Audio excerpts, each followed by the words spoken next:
Welcome to day one of the Potspoon Kitchen Mango Festival. All week we're celebrating sweet mango recipes you don't want to miss. Don't wait for mango season to pass you by. First up, one of my absolute favorites, soft, moist, mouth-watering mango bread.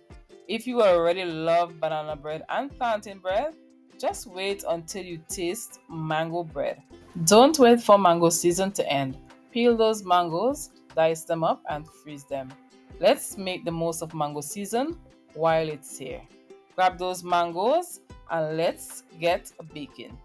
We have all our ingredients ready. We have our spices. To start off the show, mango, we have lime, we have our sugars and flour, we have some more mangoes going on in the back, and we have our leavening agents.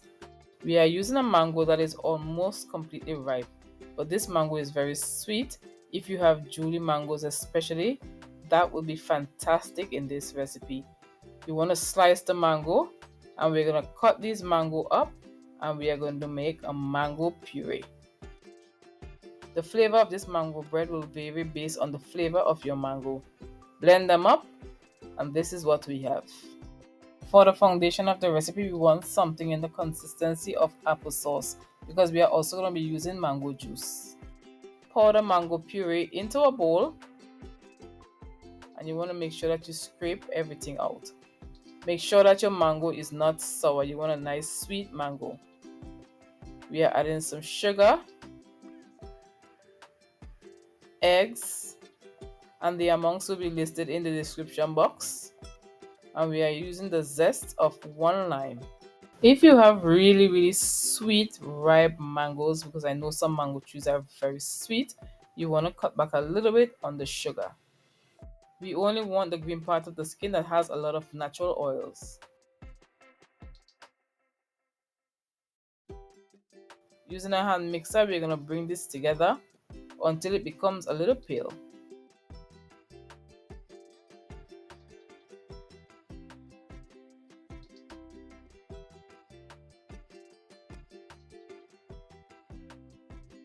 Next, we are going in with some olive oil.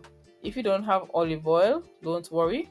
You can use regular cooking oil for this, or you can add some coconut oil. Mix it again. Introduce some air into it. Mixing the liquids and the oil together will make sure that we have a nice, smooth, cohesive mixture. We are ready to add spices that pair well with mangoes. We are adding pumpkin spice, cinnamon, mixed spice, ground ginger or fresh ginger if you have it, molasses. Whenever I make these breads, I love using molasses because it pulls all the flavors together so well. You get a really amazing overall flavor profile.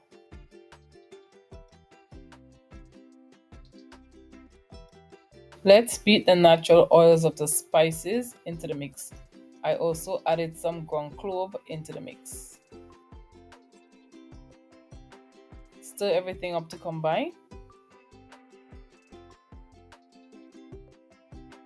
And we are adding some freshly grated nutmeg, just about 1/4 of a nutmeg.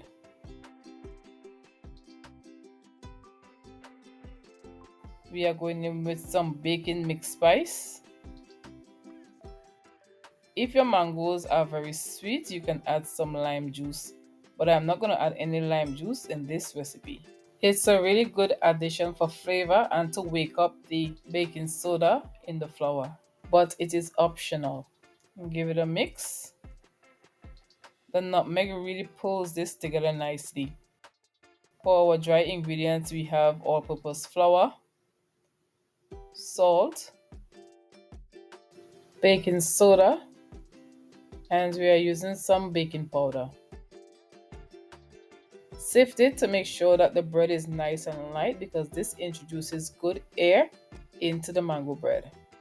We want a mango bread so light that when you put it in your mouth, it should melt away.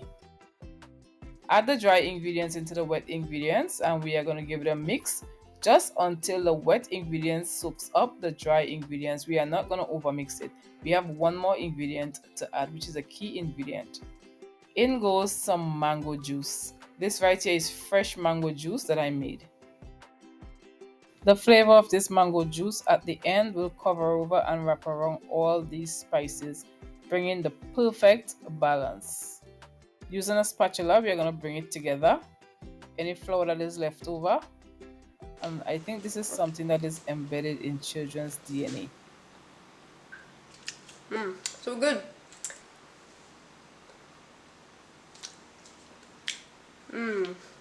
If only they sold batter at the store. It's yummy? Yeah, it's yummy. Amazing. Delicious. Every single time I do a recipe, at the end of the batter mixing, this happens. Pour the butter into a lined loaf pan.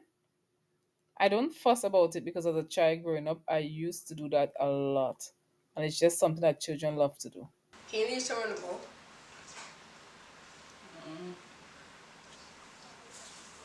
There you go. Thank you. Now I don't have to wash a lot of batter off the bowl because I know he's going to clean it for me. So we're going to beat out a lot of air from it about 4 to 5 times. And then we're going to bake it at 350 degrees Fahrenheit for 1 hour or until you have inserted a toothpick and it comes out clean. Just like this. The 1 hour baking time can vary based on your oven brand. So it can take a little bit more or a little bit less. This is what our mango bread looks like. It's so soft and it's so nice. We're going to place it on a cooling rack and allow it to cool down.